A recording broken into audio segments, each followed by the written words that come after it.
नमस्कार साथियों, गौरव ज्ञान धारा में आप सभी का स्वागत है। आज की ये क्लास लाइव नहीं है, लेकिन लाइव जैसी ही अनुभूति हो रही है आपको, क्योंकि प्रीमियर पर चल रही है।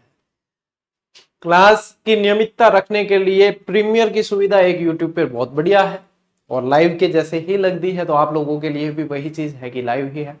अच्छा, लाइव इसलिए नहीं है क्योंकि मेरे भी कई सारे व्यक्तिगत कार्य होते हैं, कई सारे सामाजिक ऐसे काम होते हैं जहां पे जाना भी जरूरी होता है, लेकिन आप लोगों की नैतिक जिम्मेदारी हमने जो ली है वो भी जरूरी है।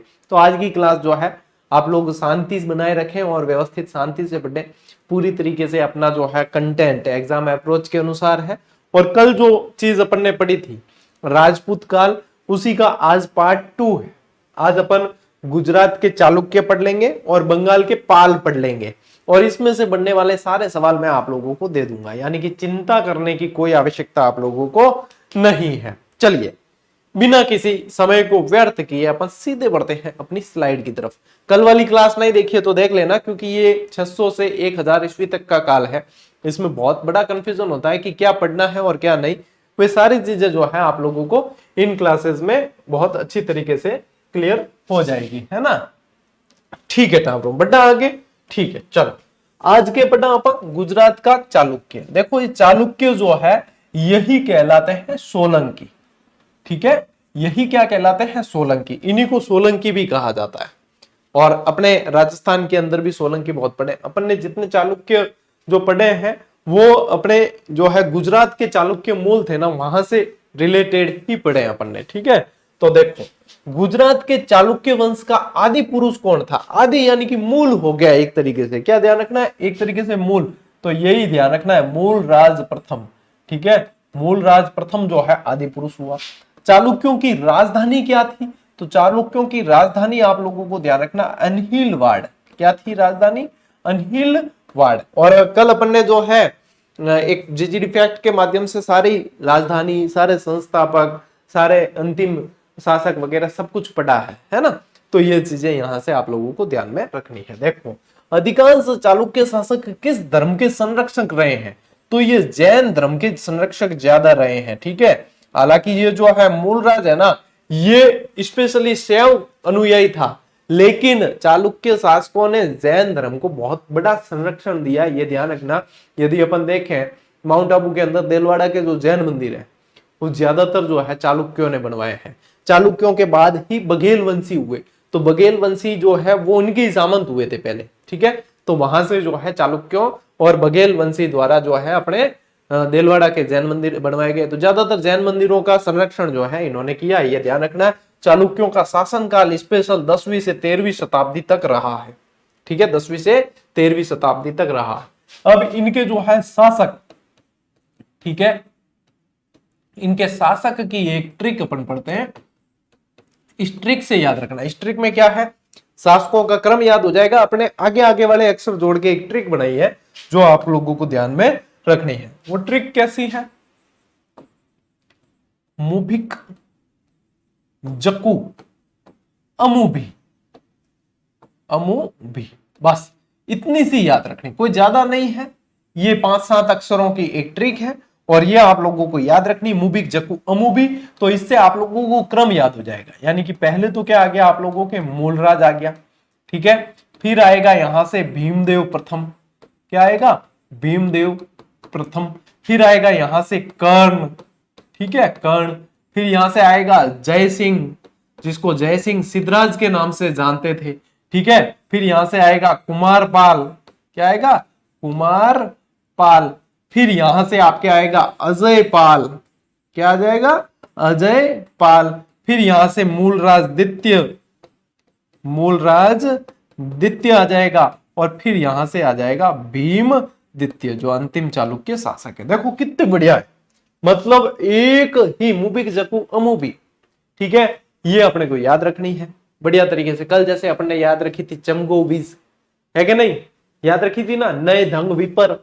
मुझे याद है सारी, तो आप लोगों को भी याद हो जाएगी, है ना। ये चीज कल वाली भी याद है, आज वाली भी। और इनको जो है आप जितना रिवाइज करोगे उतनी जल्दी।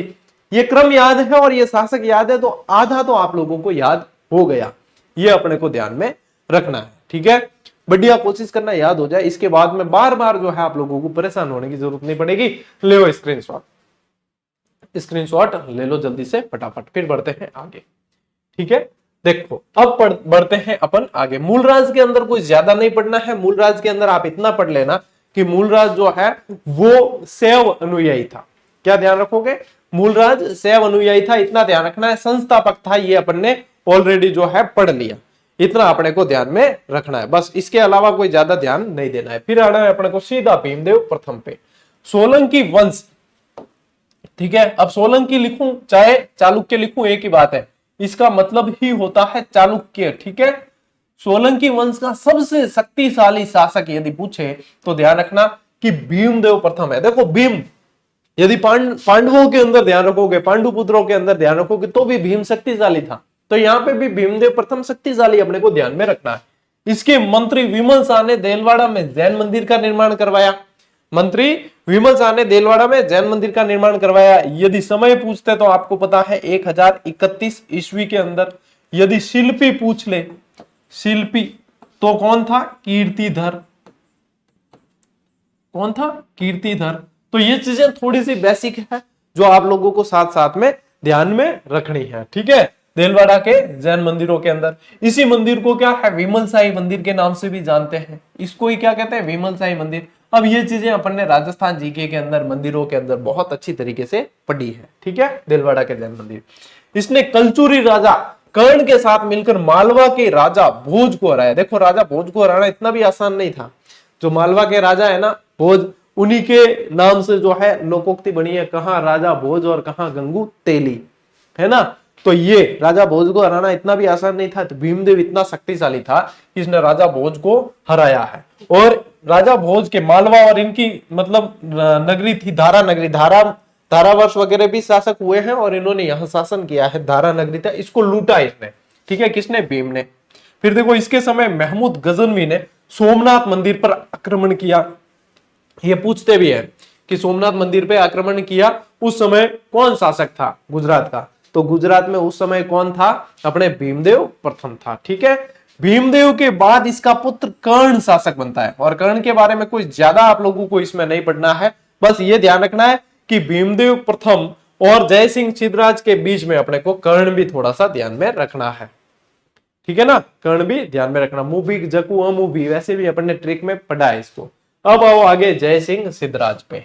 ठीक है, ये सिद्धराज जो है ये इसकी उपाधि थी। ये क्या थी? इसकी उपाधि थी। सिद्धराज इसकी उपाधि है। सोलंकी वंश का ये सबसे प्रतापी शासक है। अब आप कहोगे गुरुजी यहां पे शक्तिशाली लिखा है, यहां प्रतापी, तो जिसका प्रताप है, ठीक है, जिसका जस है, यशोगान है, वो है अपने जय सिंह सिद्धराज। और जिसमें शक्ति बल ज्यादा है वो था भीमदेव प्रथम। ठीक है, दोनों ही चीजें जो है थोड़ी सी एक बाल भर का अंतर है, लेकिन थोड़ा अंतर है, इसको ध्यान में रखना। इसने माउंट आबू में एक पर्वत पर मंडप बनाकर अपने सातों पूर्वजों की गजारोही मूर्तियों की स्थापना की। इनके जितने पूर्वज थे उनकी गजारोही मूर्तियों की स्थापना करने वाला कौन था? जय सिंह सिद्धराज था। ठीक है, इसके अलावा देखो इनकी संरक्षिका, एक तो इसकी याद रखनी पड़ेगी और एक आगे और अपन पढ़ेंगे नाई की देवी। ठीक है, वो अलग से पढ़ेंगे। यहां पे संरक्षिका ध्यान रखना, इनकी माता मैनल जो है इनकी संरक्षिका थी। इसने सोमनाथ यात्रा पर तीर्थ यात्रियों से जो कर लिया जाता था उस कर को क्या कर दिया? समाप्त कर दिया। किसने? जय सिंह सिद्धराज ने। इसने मालवा के यशोवर्मन को हराकर अवंती नाथ की उपाधि धारण की। ठीक है, मालवा के यशोवर्मन को हराकर कि मैंने भैया अवंती क्षेत्र को जीता है, तो अवंती नाथ की जो है उपाधि धारण करने वाला भी जय सिंह सिद्धराज। जय सिम्हा के नाम से भी इसे जाना जाता था। ये सिद्धराज इसकी उपाधि है। इसने सिद्धपुर कस्बा भी बसाया। गुजरात के अंदर अभी भी सिद्धपुर है। ठीक है, पालनपुर के पास पड़ता है सिद्धपुर। वो सिद्धपुर जो है ये जय सिंह सिद्धराज ने बसाया है। ठीक है, अब अपन पढ़ते हैं जय सिंह सिद्धराज का राजस्थान से क्या संबंध था। उससे पहले आप लोग ले लीजिए स्क्रीनशॉट। देखो टाबरो, स्क्रीनशॉट को टाइम में बराबर दूं था। ठीक है, और यही है नोट्स मेकिंग। यूं बढ़िया नोट्स है ना, 600 1000 ईस्वी और मतलब मैं कहूं रीट एसएसटी का ही था, नहीं मिल सके, सब बेस्ट है। और यही चीज है, निचोड़ है एक तरीके से एग्जाम में सीधे सीधे प्रश्न बनने के लिए। ठीक, देखो आओ आगे। ये अपन किसके बारे में पढ़ रहे हैं? ये उसी जय सिंह सिद्धराज के बारे में पढ़ रहे हैं जो अपन ने जारी रखा है। ठीक है, जय सिंह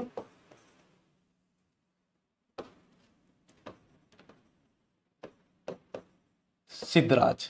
जयसिंह ने चौहान शासक अर्णोराज, अब देखो अपन ने पढ़ा चौहानों के अंदर अजयराज, अर्णोराज, ये सब पढ़ा। अर्णोराज वही है जिसने वरा मंदिर बनवाया, 12 मंदिर भी बनवाए, आना सागर झील बनवाई। इस अर्णोराज को हराया इसने, ठीक है।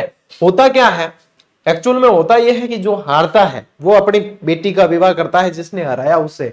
लेकिन ये स्पेशली याद रखना कि इसने हराया, इसके बावजूद अपनी पुत्री कांचन देवी का विवाह किया अर्णोराज से। फिर बाद में देखो कुमारपाल से लड़ाई भी हुई थी अर्णोराज की, ये अपन ने जो है अजमेर के चौहानों के अंदर पढ़ा था। इसने पाटन में सहस्त्रलिंग झील का निर्माण करवाया। ये भी कौन है? जयसिंह सिद्धराज। महत्वपूर्ण शासक है सबसे ज्यादा अपने गुजरात के चालुक्य जो पढ़ते हैं उसके अंदर, है ना। फिर देखो ये शैव मतावलंबी था। अब चूंकि अपन क्या पढ़ रहे हैं बार बार कि जो गुजरात के चालुक्य हैं उन्होंने जैन, जितने भी जैन संप्रदाय हैं, जैन धर्म है, उनको संरक्षण दिया। तो यहाँ पे जो है शैव जो है उनको ध्यान में रखना है अपने को, ठीक है। तो यहाँ पे ये भी शैव मतावलंबी था। इसने सिंह संवत की शुरुआत की और गुजरात में अभी मैंने आप लोगों को बताया कि सिद्धपुर कस्बे को बसाया है। इसी सिद्धपुर कस्बे के अंदर रुद्र महाकाल मंदिर का निर्माण भी इसने करवाया है, बहुत प्रसिद्ध मंदिर है। इसका एक दरबारी कवि हुआ जिसका नाम था श्रीपाल। क्या नाम था? श्रीपाल।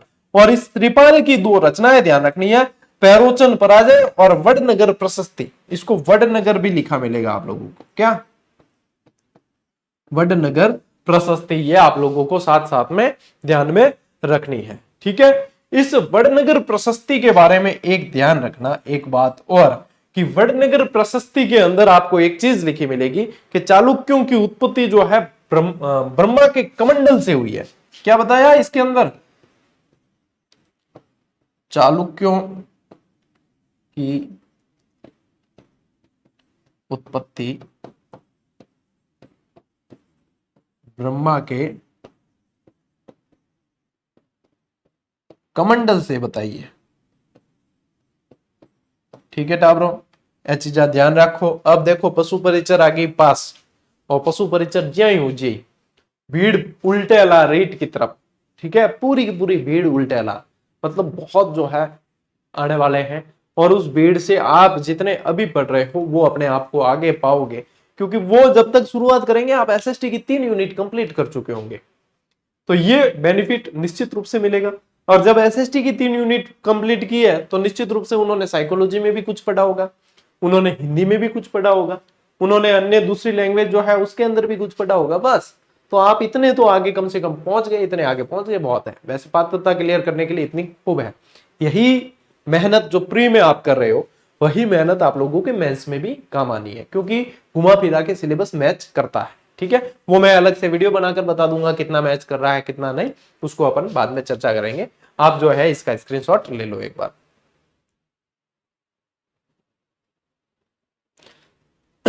फिर बढ़ते हैं आगे। अब क्या था? मुभिक जकू, जयसिंह के बाद में कु यानी कुमारपाल। कुमारपाल जयसिंह सिद्धराज का ही पुत्र था। तो जयसिंह के बाद कुमारपाल शासक बना। ये किसका पुत्र था? जयसिंह का पुत्र। जयसिंह सिद्धराज का पुत्र था। ओके, अब देखो अर्णोराज से संघर्ष, भाई अर्णोराज से संघर्ष हुआ। अब यहां पे जो है, अब जयसिंह सिद्धराज ने तो अपनी पुत्री का विवाह किया था अर्णोराज से। अब अर्णोराज से इसका संघर्ष होता है तो अर्णोराज की पुत्री जलहन देवी के साथ में इसका विवाह होता है। अब यहाँ पे आप रिश्तेदारी में मत उलझना कि गुरुजी उसके विवाह उसके साथ हुआ तो इनके बेटा बेटी ये हुए, इसमें मत उलझना। रानियां बहुत होती थी, ठीक है, रानियां बहुत था, जिनकी रानी बहुत उनकी कहानी बहुत, इसलिए इसमें उलझने की जरूरत नहीं है। जो इतिहासकारों ने लिखा उसको उस तरीके से पढ़ो, अपने पात्रता क्लियर करनी है बस, ठीक है। हाँ, विद्वान तब भी बन जाओगे नौकरी लगने के बाद भी। इसलिए मैं ज्यादातर विद्यार्थियों कहता हूँ, कई उलझ जाते हैं, गुरुजी ऐसे कैसे शादी हो गई, हो गई हो गई, अपने क्या करना, अपन ने थोड़ी करवाई है, अपने ऊपर कोई लांछन लगने वाला नहीं है, ठीक है। हाँ, अपन कोई बिचौलिए थे नहीं, हो गई होगी, दैट छोड़ो। इसने अपने राज्य में शराबबंदी करवाई, पशुवध पर प्रतिबंध लगाया, जुआ बंद करवाया, वेश्यावृत्ति बंद करवाई। यानी कि एक चीज ध्यान रखना, कुमारपाल जो है जैन मतावलंबी रहेगा, जैनों में अहिंसा निषेध है, ये सारी चीजें प्रतिबद्ध है ना, प्रतिबंध है। तो ये कुमारपाल जो है जैन मतावलंबी रहेगा। जैन मतावलंबी बनता है हेमचंद्र सूरी के प्रभाव से। ठीक है, पहले ये भी शैव था, लेकिन फिर जो है जैन मतावलंबी बनता है हेमचंद्र सूरी के प्रभाव से। ये सभी इन पे बंदी लगाता है ये। ठीक है, और बंदी लगाने के लिए स्पेशल ध्यान रखना, इसने क्या किया, 3 साल के बराबर कमाई, 3 साल के बराबर कमाई कसाईयों को एडवांस दी। भाई ये बंदी लगी तो कसाई जितने थे, कसाई का काम होता है भैया कि जो जानवर वगैरह होते हैं उनको काटना, मांस बेचना वगैरह। तो उन्होंने कहा कि हम अपनी आजीविका कैसे चलाएंगे, हमारा तो काम ये है। आपने रोक लगा दी, बताओ कैसे किया जाए। तो इसने 3 साल की कमाई के बराबर एडवांस उनको पैसा दे दिया, एडवांस उनको उपलब्ध करवा दिया धन, क्या अब शांति क्या, हाँ ठीक है। तो इस तरीके से इसने जो है, ये महत्वपूर्ण लाइन है, इसके अंदर ये ध्यान में रखनी है। जैन मुनि हेमचंद्र के प्रभाव से शैव धर्म से जैन धर्म को ग्रहण कर लिया। अब ये बहुत अच्छी तरीके से याद हो जाएगी आपको, किस कारण, क्योंकि यहाँ पे ये जो है ये रोक लगाई है ये सारी, और आप समझ जाओगे कि जैन धर्म को ग्रहण किया है। ये हेमचंद्र सूरी जो है, इसकी रचनाएं भी ध्यान रखना, सिद्ध हेम व्याकरण और कुमारपाल चरित की रचना की। ऐसा कहा जाता है कि हेमचंद्र सूरी जो है, इसने 3.5 करोड़ श्लोक लिखे थे। कितने? 3.5 करोड़ श्लोक लिखे हैं ये हेमचंद्र सूरी ने। सगली चीजें याद करनी पड़ी कि टाइम एग्जामिनर की भी पूछ सके, है नहीं। इसने परमार शासक विक्रम सिंह को पराजित किया। अभी आप अपने आगे देखो, एक जगह ये पढ़ा है यहाँ पे, ये भीमदेव प्रथम के बारे में, कि इसने परमार राजा भोज को पराजित किया। और इसके बाद में कुमारपाल जो है ये पराजित करता है किसको? विक्रम सिंह को। तो यहाँ पे जो है इस तरीके से याद रखना कि आप जो है कंफ्यूज नहीं होगे। विक्रम सिंह को पराजित किसने किया? कुमारपाल ने किया। ठीक है ना। कुमारपाल के बाद इसकी हत्या कर लेता है अजयपाल, और अजयपाल जो है इसका होता है भतीजा। अजयपाल क्या होता है? इसका भतीजा होता है, जो इसकी हत्या कर लेता है और इसकी हत्या करके शासक बनता है। और अजयपाल शासक बनता है। अजयपाल फिर होता है शैव मतावलंबी, तो इसको जो है जैनों का सत्रांतक के नाम से भी जाना जाएगा अजयपाल को। ये सारी चीजें लिंक होगी आपके आगे से आगे, इसीलिए पहले ट्रिक बताइए। ठीक है, मूबी की जकू अमूवी, अब मूबी का जकू और अब आ गए अपन अमूवी में से अ पे अजयपाल पे आ गए हैं। ठीक है टाबरो, है ना, स्क्रीनशॉट ले लियो थे। ठीक है, अब देखो अन्य चालुक्य शासका में कुमारपाल की हत्या करने के बाद जो शासक बनता है, कौन बनता है? अजयपाल। जैनियों के सत्रांतक के रूप में इसे जाना जाता है। इसे किस रूप में जाना जाता है? फोन कौन कर रहा है? इसे जाना जाता है जैनियों के सत्रांतक के रूप में जाना गया। अजयपाल कौन था? इसका भतीजा था, अभी अपने कुमारपाल पढ़ा है उसका। इसने प्रधानमंत्री के रूप में शैव अनुयायी कपरदीन की नियुक्ति की। कपरदीन को फिर से नियुक्त किया, और ये शैव अनुयायी ये खुद भी था, ये शैव धर्म का पोषक था ये खुद भी। तो अपने को ये चीज भी ध्यान रखनी है। अजयपाल के पुत्र मूलराजदित्य ने आबू के युद्ध में, ठीक है, मोहम्मद गौरी को पराजित किया। देखो ये बहुत ही मोस्ट इंपॉर्टेंट है, बहुत ही मोस्ट इंपॉर्टेंट है ये, क्योंकि ये युद्ध जो है ये हुआ था तराइन के युद्ध से भी पहले। ठीक है, ये तराइन के युद्ध से भी पहले हुआ है। मोहम्मद गौरी को हराने वाला शासक कौन है? तो वो मूलराजदित्य है। और इस मूलराजदित्य की संरक्षिका, मतलब इतो के काम पड़ी हो, कौन है? मूलराजदित्य की जो संरक्षिका थी वो नाइकी देवी थी। कौन थी? नाइकी देवी। वो भी इसकी माता थी। ठीक है, कौन थी? इसकी माता नाइकी देवी थी। ठीक है ना, तो ये भी ध्यान रखना है। चालुक्य वंश का अंतिम शासक, अभी अपन ने बना ना मुबिक जकू अमूबी, वापस ट्रिक याद दिलाता हूं आपको। मुबिक जकू अमूबी, ठीक है। यहाँ पे अजयराज, ठीक है, अजयपाल पढ़ लिया अपन ने, फिर मूलराजदित्य और फिर भीमदित्य। ठीक है, तो यहाँ पे चालुक्य अंतिम जो शासक कौन है? भीमदेव द्वितीय था। भीमदेव द्वितीय के समय कुतुबुद्दीन ऐबक ने अनहिलवाड़, जो इनकी राजधानी थी, अनहिलवाड़ क्या है? इनकी राजधानी है, चालुक्यों की राजधानी। अनहिलवाड़ पर आक्रमण कर लूटपाट भी की। किसने? कुतुबुद्दीन ऐबक ने। और भीमदेव के समय वास्तुपाल और तेजपाल फिर वापस अपन आते हैं राजस्थान, और राजस्थान में कहा जाते हैं? माउंट आबू। वास्तुपाल और तेजपाल ने देलवाड़ा में लुणो साई मंदिर बनवाया। अब कौन होगा? शोभनदेव होगा यहाँ पे, ठीक है ना, शिल्पी। तो लूणोत्साही मंदिर का निर्माण करवाया।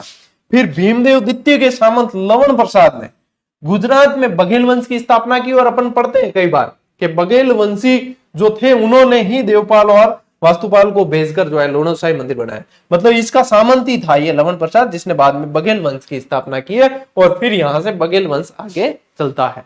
ये पूरा का पूरा था अपने चालुक्य वंश। ये पूरा चालुक्य वंश था। देखो यहां से शुरू किया अपन ने, कहां से? मूलराज से शुरू किया है, ठीक है। पूरी ट्रिक बताई आपको।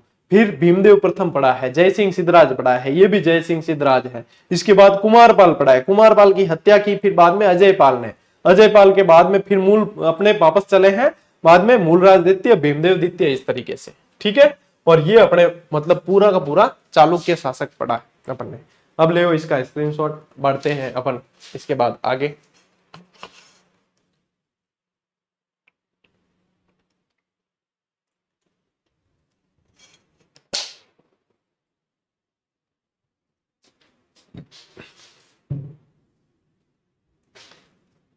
ठीक है भैया, चलो बेटे देखो अब आते हैं अपन बंगाल के पाल वंश। देखो एग्जाम में आप लोगों को सवाल स्पेशली ज्यादातर तो यही पूछ लेंगे कि कौन से वंश का शासन कहां था। यानी कि कल की क्लास में जो जीजीडी फैक्ट आप लोगों को मैंने करवाया था, अभी टेलीग्राम पे 2-4 दिन पहले दिया ही है, वो बहुत ज्यादा इंपॉर्टेंट है।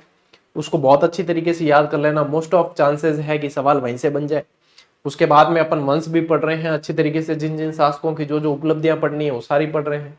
तो जैसे भी अपने जो है सवाल कुल मिला के सही होने वाले हैं, ठीक है। आओ देखो बंगाल में क्या है, अराजकता फैली हुई थी। उस अराजकता को हटाने के लिए ये गोपाल शासक बनाते हैं। और एक बार प्रश्न ऐसे का ऐसे बना, आगे भी बनेंगे, कि जनता द्वारा जो है नियुक्त किया गया शासक या जनता द्वारा चुना गया शासक कौन था? तो वो गोपाल था। इस अराजकता को हटाने के लिए लोकतांत्रिक ढंग से अपना शासक चुना है जनता ने। किसको? गोपाल को चुना है। किसको चुना है? गोपाल को चुना है, ठीक है। तो ये आप लोगों को ध्यान रखना है। बंगाल में पाल वंश की स्थापना का समय था वो 750 ईस्वी के आसपास था। और इनकी राजधानी पालों की कौन सी थी? मुंगेर। यही अपन ने उस फैक्ट के अंदर भी पढ़ा था। गोपाल ने बिहार में आदेंतपुरी विश्वविद्यालय की स्थापना की।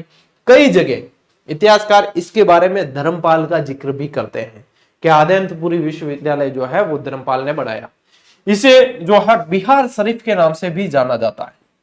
इसे जो है इस आदेंतपुरी विश्वविद्यालय को बिहार शरीफ के नाम से भी जाना जाता है। ये चीज भी आप ध्यान में रखोगे। और फिर आते हैं अपन अपने उस पैटर्न पे कि गुरुजी इसके शासक याद करवा दो। बिल्कुल याद करवा दो। एमयू याद रखना है, गोध देवी का मरा मदन। गोद देवी, देव कर देना अपने, गोद देवी का मरा मदन, ठीक है। का गुरुजी एडी एडी ट्रिक का क्या है? एडी है बेटा, ठीक है। ये चीजें याद होगी आप लोगों को डायरेक्ट। क्यों? ज्यादा जो है दिमाग लगाने की आवश्यकता पड़ेगी नहीं। तो यहां से आप लोगों को सीधी सीधी चीजें याद हो जाएगी। देखो अब पहला शासक जो है वो कौन बना? गोपाल बना। फिर दूसरा ध्यान रखना है कौन बना है? धर्मपाल बनेगा, ठीक है। धर्मपाल के बाद में ध्यान रखना है देवपाल बनेगा। कौन बनेगा? देवपाल बनेगा। फिर इसके बाद में ध्यान रखना महिपाल बनेगा, महिपाल प्रथम, ठीक है। महिपाल प्रथम बनेगा। फिर यहां से ध्यान रखना आपने कौन बनेगा? रामपाल, राम पाल। और उसके बाद में ध्यान रखना मदन पाल, मदन पाल। इस तरीके से आपको जो है शासक सारे के सारे याद हो जाएंगे, वो भी क्रम से, ठीक है। अब ले बेटा स्क्रीनशॉट।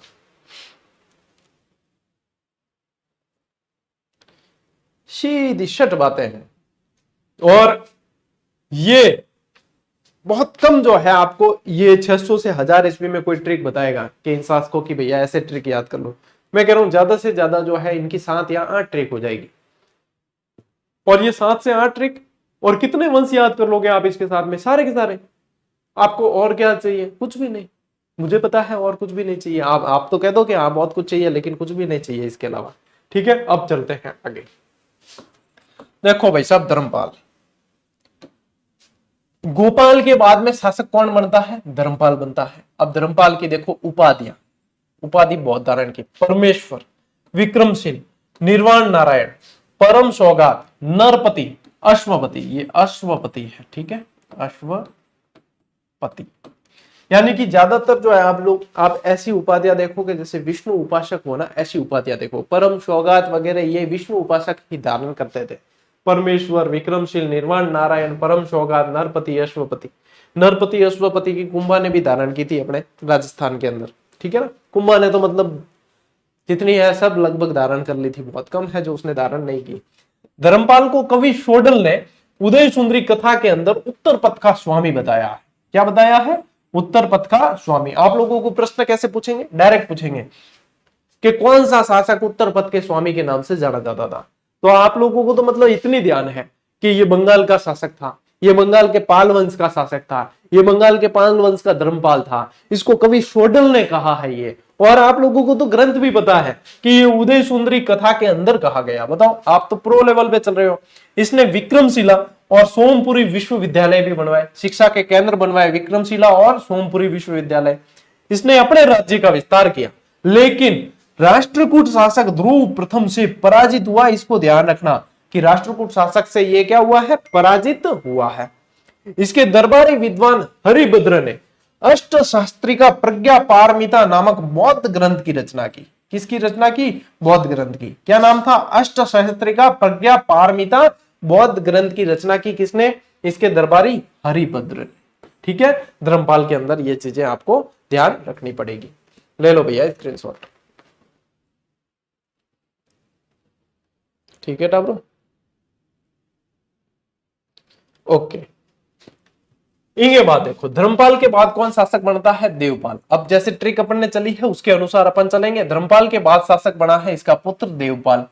इसके शासक बनने के बाद प्राग ज्योतिषपुर, जो उस समय अभी जो असम है उसे प्राग ज्योतिषपुर के नाम से जानते थे उस समय, तत्कालीन, कई जगह ऐसे लिखा मिलता है ना तत्कालीन, ये तत्कालीन यानी उस समय, ठीक है। उस समय जो है इसे प्राग ज्योतिषपुर के नाम से, प्राग ज्योतिषपुर और उड़ीसा के कुछ हिस्सों को अपने साम्राज्य में मिला लिया था। यानी कि शासन जो है इसमें साम्राज्यवादी नीति को अपनाया था और अपने राज्य की सीमाएं बढ़ा दी थी, ठीक है। ये चीज भी अपने को ध्यान में रखनी है। यह है पाल वंश का सबसे प्रतापी और शक्तिशाली शासक था। लगाओ मोस्ट इंपोर्टेंट, देवपाल। अब देखो जिसके नाम में ही देवता का नाम हो, देव, वो शक्तिशाली और प्रतापी हो गया अपने आप में। इस तरीके से याद रखना है, ठीक है ना। तो देवपाल सबसे प्रतापी और शक्तिशाली शासक था पाल वंश का। इसे तारानाथ ने बौद्ध धर्म का पुनरुद्धारक कहा। तो इससे पता चल रहा है आप लोगों को कि इसने कौन से धर्म को संरक्षण दिया होगा।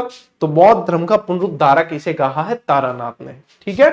चलिए, देवपाल के समय सुमात्रा से राजा बालपुत्र देव का दूत आया। यहां पे लगाओ मोस्ट इंपॉर्टेंट, ये बहुत कम जगह देखने को मिलेगी लेकिन बहुत इंपॉर्टेंट लाइन है। इसके दरबारी विद्वान में दर्पाणी और केदार मिश्र आप लोगों को ध्यान में रखने हैं। धर्मपाल और उसके बाद में देवपाल, स्क्रीनशॉट लो फटाफट, ठीक है। चलो, अन्य पाल शासक। देवपाल के बाद में कौन बनता है? महिपाल प्रथम शासक बनता है।